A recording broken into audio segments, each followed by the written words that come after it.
Hello, and welcome to Western Civ, episode 258, The End of the Inca.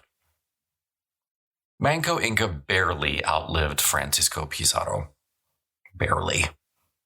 Gonzalo Pizarro's efforts to wrest control of Peru from Charles V ended in April of 1548. Now all the Pizarros are dead, except Hernando, who was still in prison outside Madrid. With Manco dead, the only person left to lead the Inca was his 9-year-old son. Today, we finish off our series on the conquest of the Inca and reflect a bit on the similarities and differences between our two great conquistadors, Cortés and Pizarro.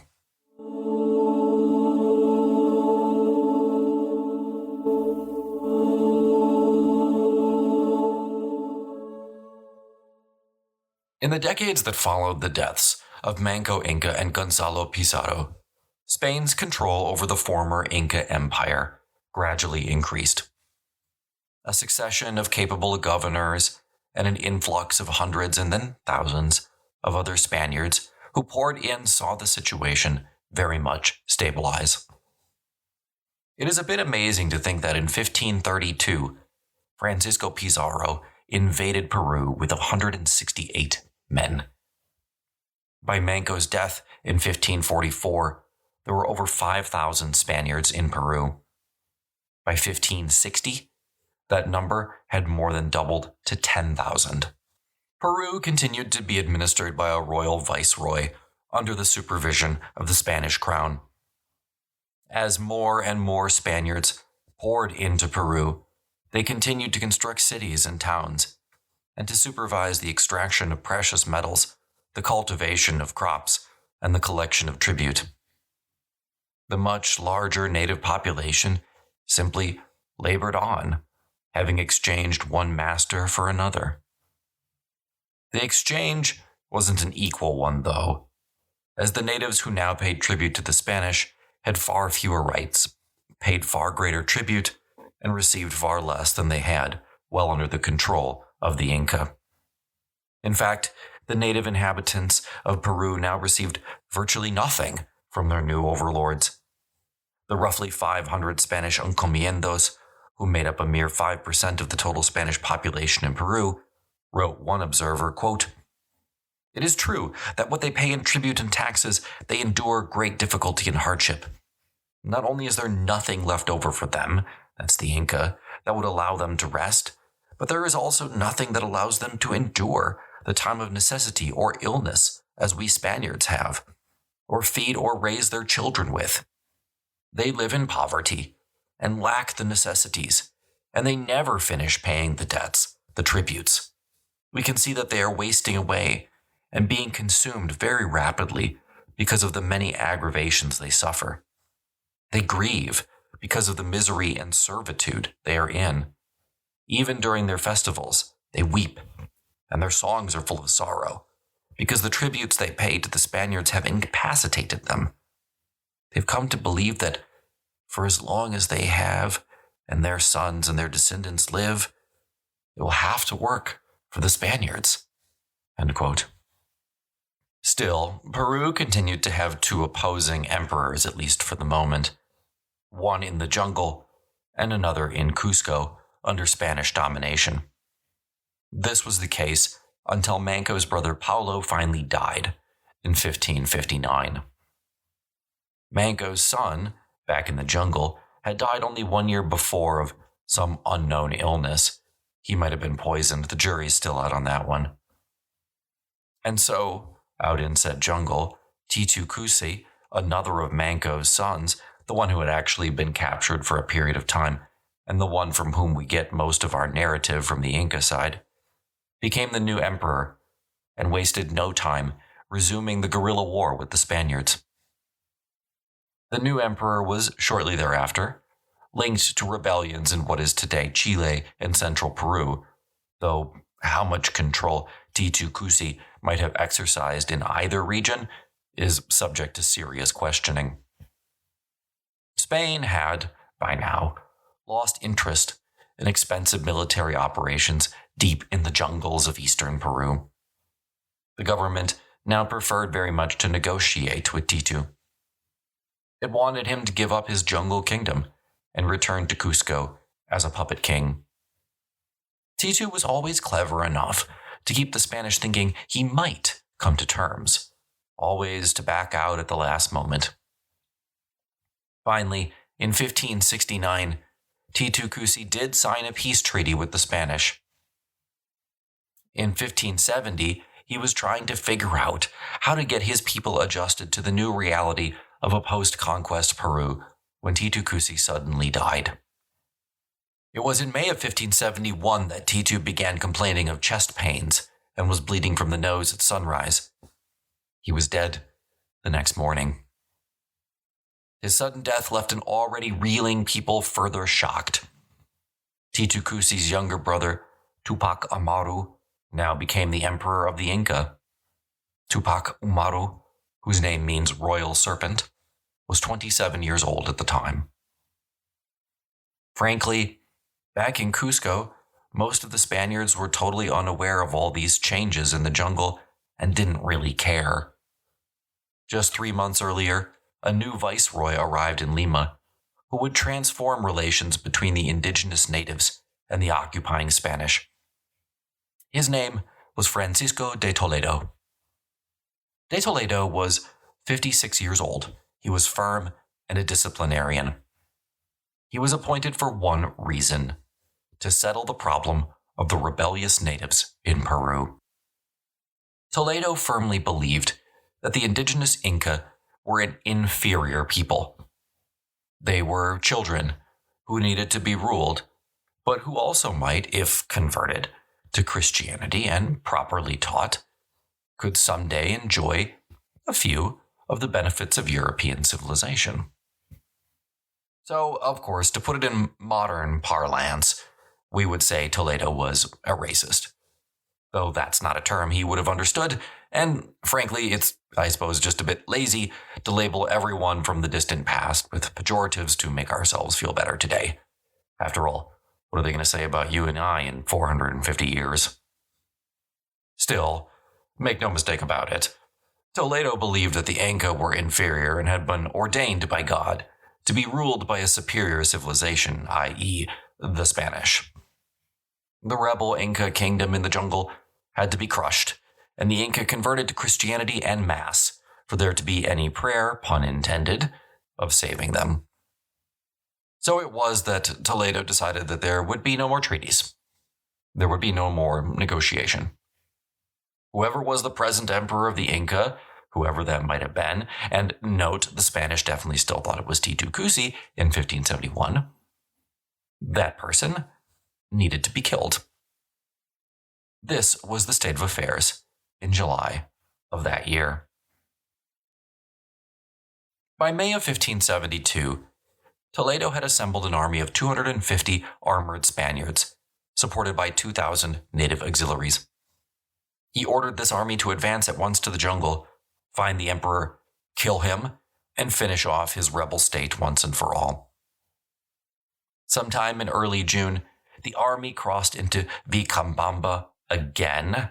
I don't even know how many times the Spanish have sent an army into this valley at this point. Despite a valiant native resistance, the campaign was a foregone conclusion. The invading army was well equipped, and this time it was determined to see the job done. The Spaniards quickly took Vitacos and then approached Vicambamba itself on June the 24th, 1572. Quote, General Martin Huerto de Abierto ordered that all the men form themselves into companies, with their captains and Indian allies with their generals, and with their banners they marched off, taking the artillery with them. At 10 o'clock in the morning, they marched into the city of Vicambamba, everyone on foot, for it is most rugged and wild country, and is in no way suitable for horses. End quote. The Spaniards found that the hidden capital Gonzalo Pizarro had sacked 33 years earlier now lay desolate, smoldering, and empty. In a report the Spanish general later submitted to Viceroy Toledo, Abierto stated that he and his men, quote, found Vicambamba abandoned, with around 400 intact houses, and their shrines and idolatries were just here as they had been before the city was captured.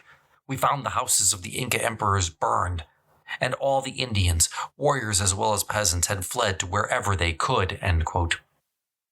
One Spanish chronicler marveled at how when the Spaniards arrived, quote, "The entire town was found to be sacked so thoroughly that if the Spaniards and their auxiliary Indians had done it, it could not have been worse.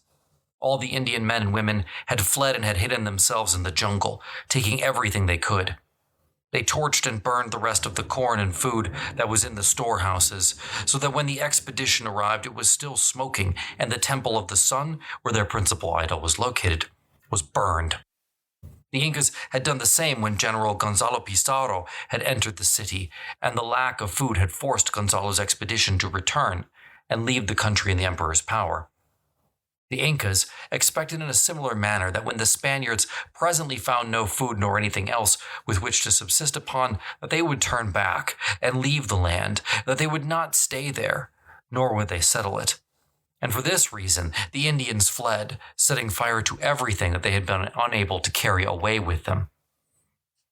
By now, the Spaniards learned that Titu Cusi was dead, and that a new emperor, Tupac Amaru, had been crowned. But neither the new emperor nor his attendants, nor the temple priests, nor the priestesses, nor anyone else who had inhabited the city could be found.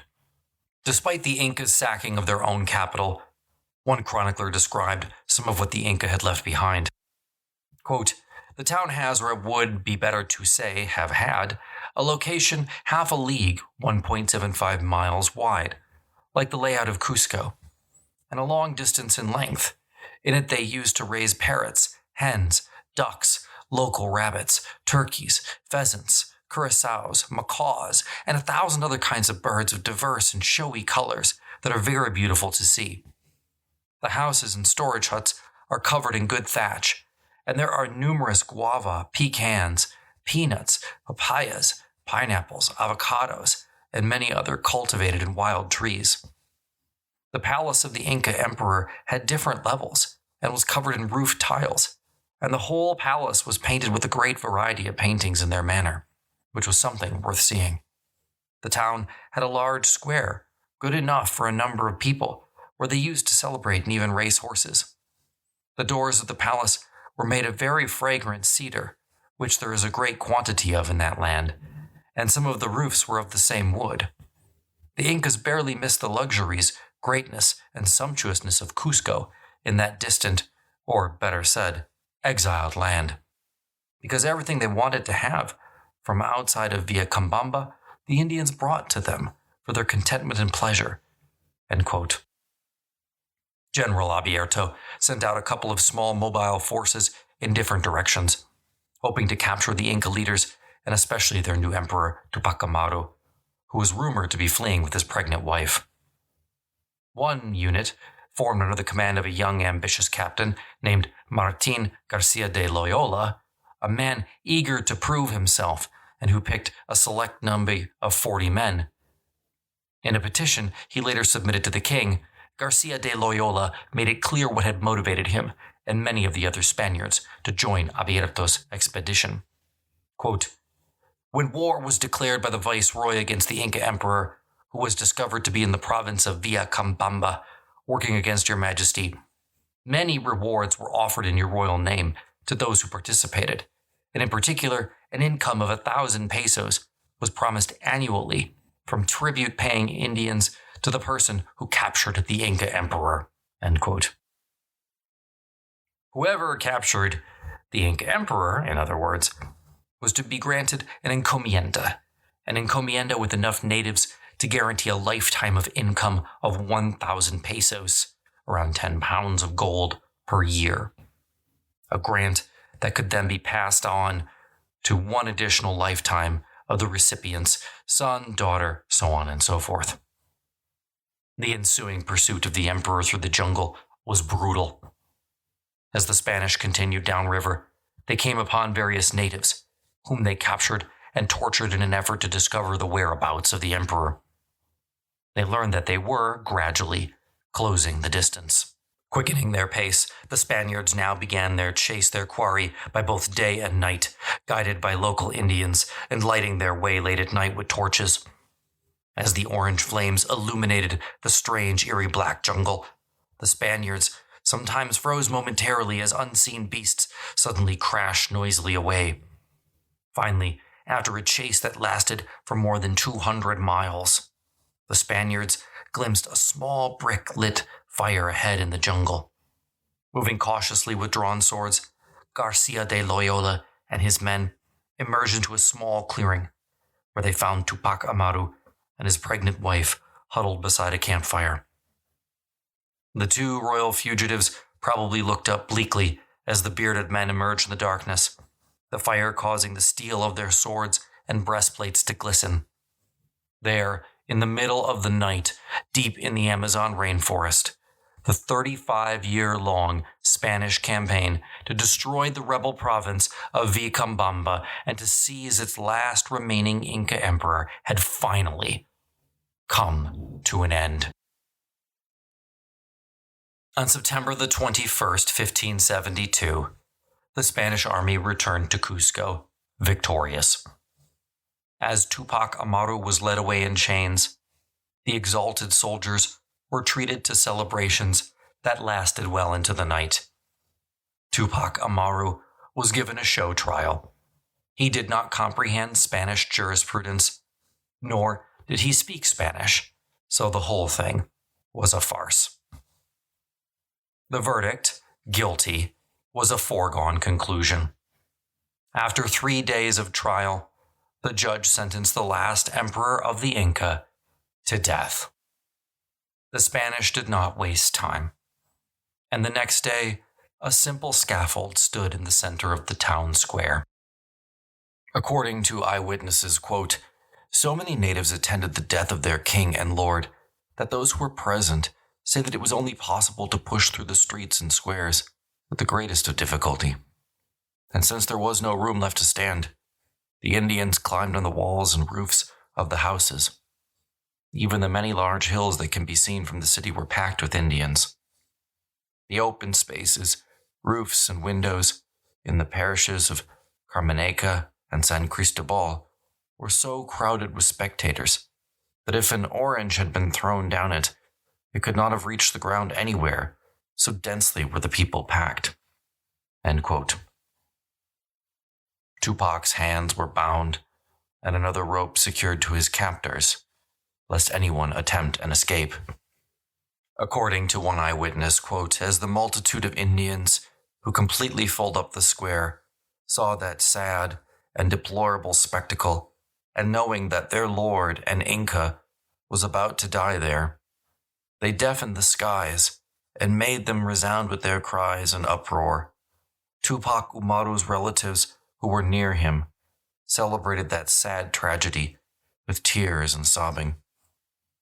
And then, according to a different chronicler, Tupac Amaru, the last Inca emperor, addressed the crowd. "Lords, you are gathered here from all 4 suyus, corners of the empire.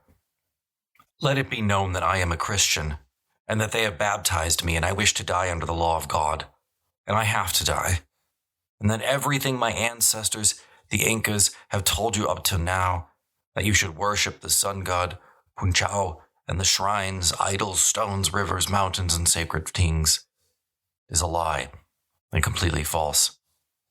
When we used to tell you that we were entering a temple to speak to the sun, and that it told you what to do, we said that it spoke this, and this was a lie. Because it did not speak. Rather, we did, for it is an object of gold and cannot speak. And my brother Titukusi told me that whenever I wished to tell the Indians to do something, that I should enter alone into the sun temple, and that no one was to enter with me. And then afterwards I should come out and tell the Indians that it had spoken to me, and that it had said whatever I wanted to tell them, because the Indians perform better when they have been commanded to do something. They better obey what they venerate, and the god that they most venerated was the sun god."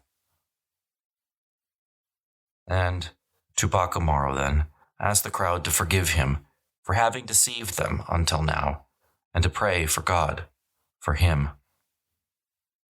He said all this with great royal authority, majesty, nothing artificial nor contrived. After delivering this, what could only be described as a shocking speech, spoken in Inca so that few Spaniards actually would have understood it, it no doubt stunned his native listeners. Quote, the Inca then received consolation from the fathers who were at his side, and taking leave of all, he put his head on the block like a lamb. The executioner then came forward. Taking the hair in his left hand, he severed the head with a knife at one blow, and held it on high for all to see. As the head was severed, the bells of the cathedral began to ring, and were followed by those of the monasteries and the parish churches throughout the city. The execution caused the greatest sorrow, and brought tears to all eyes. And so it was on September the 24th, 1572, 36 years after Manco Inca had launched the Great Rebellion. The last Inca Emperor, Tupac Amaru, died. And that, for all practical purposes, ends our story, at least for now. Of course, Spanish Peru is going to continue to go on and develop. Lima will become the great Spanish capital of South America. But all that's a story for another day.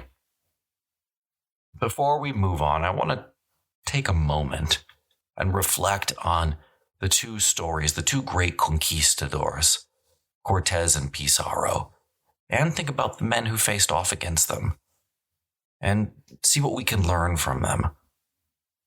First, I think there's a few generalizations that are important. The first is who is willing to be a conquistador. Who? That really matters. I think it's oftentimes a misunderstanding of people looking back at this stage of history who assume the Spanish crown is sort of pushing these conquistadors to go, giving them plans and maps and so on and so forth, and saying, well, here's an Inca civilization. Why don't you go conquer that one and come back with the money and so on and so forth. But the reality is that, again, Europe is still grounded in many ways in a late medieval mentality at this point. So that sort of idea would have been totally foreign to the monarchies at the time, certainly Spanish monarchy at the time as well. You know, this is a continuation of the Reconquista in so many ways.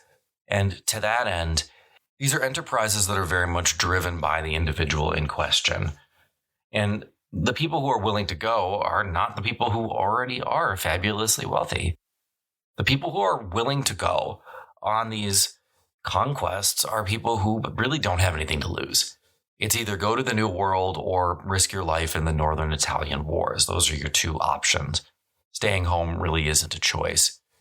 And I think it's fascinating that so many conquistadors come from what is essentially the same county in Spain, one of the poorest regions of the country even today, which just goes to show you that the driving factor in who's going to immigrate, and this is going to be true for a while, to the New World is very much, we talk about push-pull ideas with immigration, and there's a lot of push going on at this point.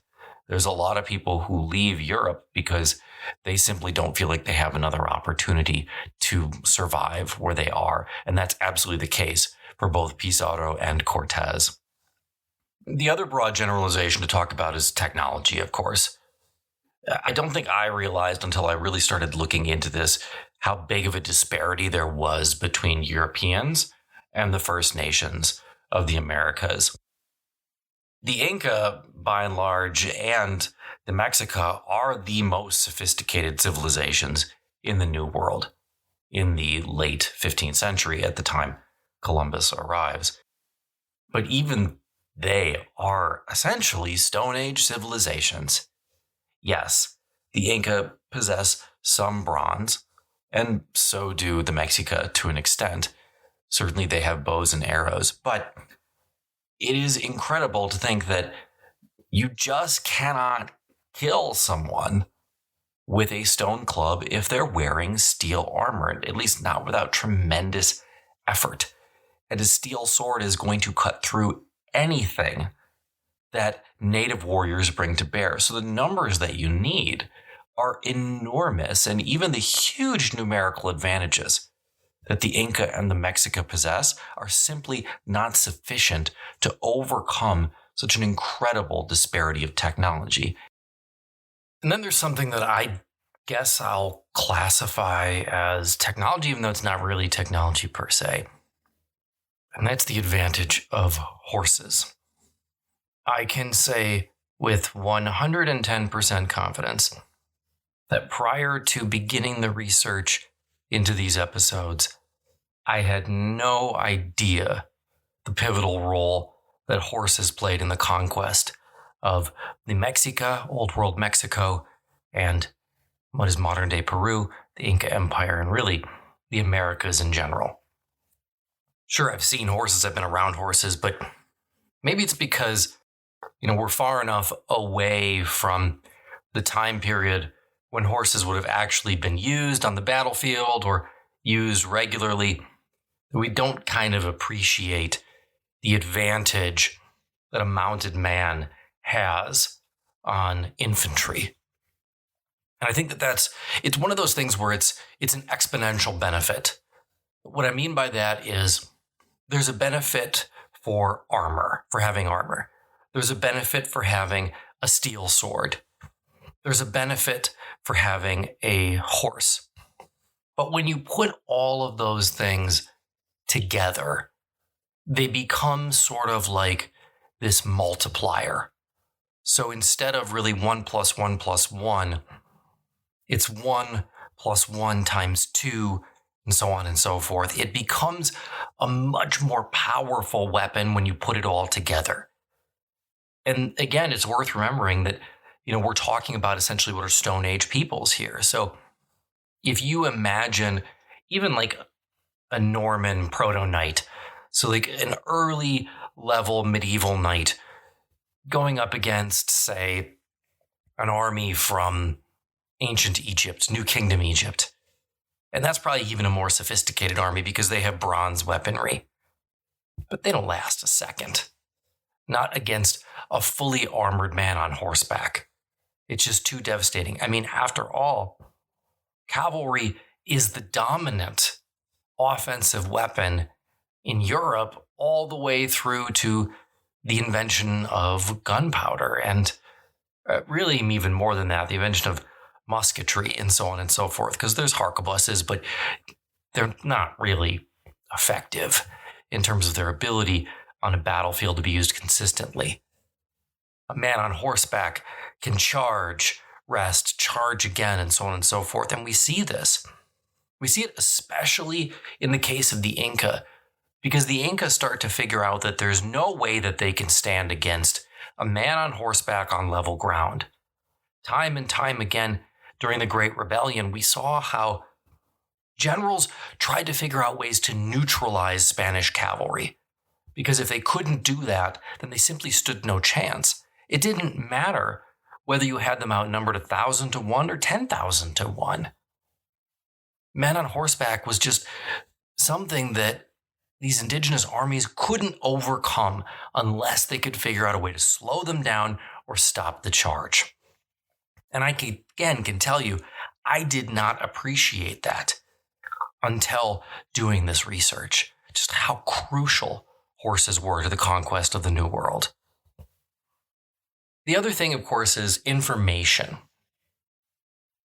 The Inca and the Mexica didn't have writing per se, and writing in a way that it was easy to communicate large pieces of information, sometimes dense information, in a fast manner. And that matters in a couple of different ways. First of all, it matters because you're able to communicate more easily between locations. So ostensibly, Pizarro can communicate back to Charles V in Spain or wherever he happens to be at the moment. Beyond that, Pizarro can communicate with his brother in Cusco. And Cortés can communicate with his colony back on the coast to try to get information. Our different indigenous rulers, they can get some information, but it's much more limited in nature because of how they can transfer it. You have the kipi, which are sort of like knots in the Inca case. That's good for explaining numbers and so on and so forth, but it's far too cumbersome to try to put together to express big pieces of information. Where are the Spanish forces? Where are they moving? What are their intentions? What are their weaknesses?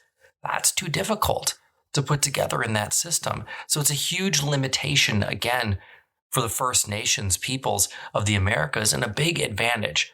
And the other thing that information gives you is it gives you institutional knowledge. We kind of talked about this, especially during the Inca conquest, where different Inca generals, once they died, their knowledge died with them. They didn't have the ability to sort of pass it on to somebody else. And that was a limitation, of course, of the Inca command structure as well. But the key here is in understanding that whatever was learned in one battle or one war, one series of wars between an indigenous community and the Spanish or another European community, that was immediately lost when those people died.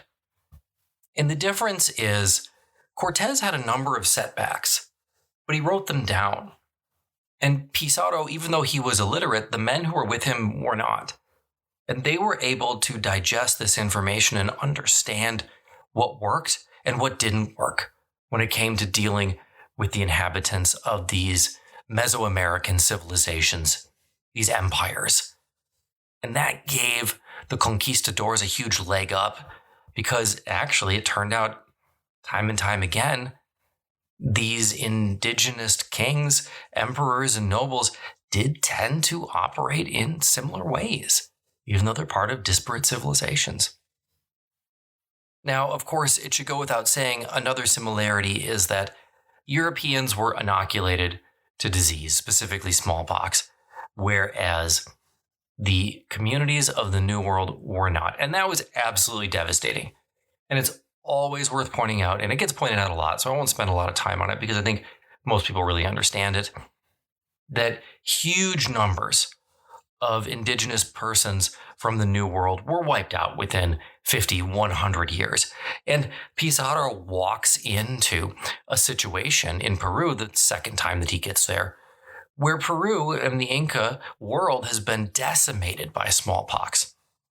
Cortés, after he's forced to flee from Tenochtitlan, the reason he's able to go back and be so successful so easily is because in between the time that he leaves and the time that he goes back, Tenochtitlan is almost wiped out completely by smallpox. And if that doesn't happen, I'm not sure that the outcome is exactly the way that he would have planned it. Like horses, I think the other thing that I learned, and hopefully you did as well, is that this is not a story of Europe versus Mexico or Spain versus Inca. It isn't, because what we have in both cases are many instances of native collaborators. Native groups who are willing to side with the conquistadors. And that makes a huge, huge difference because it's just too hard to get mass groups of people across the Atlantic Ocean at this point to sustain that beachhead. The Europeans are going to be dependent on native peoples to sustain their efforts for a long time yet. It takes a really long time for Europeans to start to develop the sort of population bases necessary to operate without the assistance of the people who are already there. Now, that this takes a couple of different ways, and I think these are a few differences that are worth pointing out, because when we look at the Mexica, you have a situation where you have non-Mexica ethnic groups, the Tlaxcalans, for example. This is a group who has long been subjugated by the Mexica, and they're not happy about it. Cortés sees this, and he's able to turn them against the Mexica and convert them into an ally. On the other hand, Pizarro comes into a situation where we have a civil war effectively coming to an end, very recently coming to an end. He recognizes this and notices that there are factions. And so he tries to play one faction off the other and is very successful in doing so. But without this native collaboration, the conquest of Old Mexico and the conquest of Peru do not go as easily. So it's a mistake, I think, a lot of times in, I'd say, overview history textbooks that say Pizarro conquered the Inca or Cortés and a few hundred Europeans conquered the Aztecs or the Mexicans. Because in reality, it was Cortés plus a huge indigenous allied group. And it was Pizarro plus a huge faction of the Inca providing native auxiliaries. Now, another thing that's a difference that's worth pointing out that I really did think is interesting is how the conquest of Old Mexico by Cortés is, to a large extent a one-man show. He's got his various lieutenants and so on and so forth who work with him, but, he makes the decisions. That's not the case in the conquest of Peru. There, it really is the family business, the Pizarro family business. I said it at the beginning, where, you've got 4 Pizarros, 4 brothers. You have Francisco, the elder statesman, the youngest Juan, who's actually the first to die. And then you got the 2 middle brothers, Gonzalo and Hernando. And they all play important roles throughout the conquest of Peru. So it's interesting to note that difference between how the Spanish in different situations change based off of the available resources.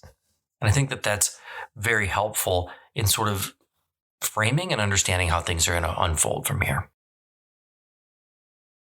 So where do we go from here? Well, we're going to do one deep dive next week. This is going to be similar to years ago. I did an episode on Leonardo da Vinci. It was sort of a really long look into the career of someone who was very emblematic of the time period. In that case, it was the Renaissance. Here, I'm going to look at somebody who I actually think is really a spokesperson for what it means to be a conquistador, even though he's not successful, ultimately. And that's someone who I learned a lot about in preparing for these episodes and who I decided I need to know more about, and that's Hernando de Soto. The guy who's going to go looking for his Inca Empire in the American Southwest and not find it. So that's what's on for next week. But if you're looking for more content in the interim, check out all the links in the show notes. Link to the website, got ad-free versions of the show, bonus shows there as well. And then we've also got Western Civ 2.0. If you can't get enough Western Civ, I've got good news for you. Got a 7-day free trial.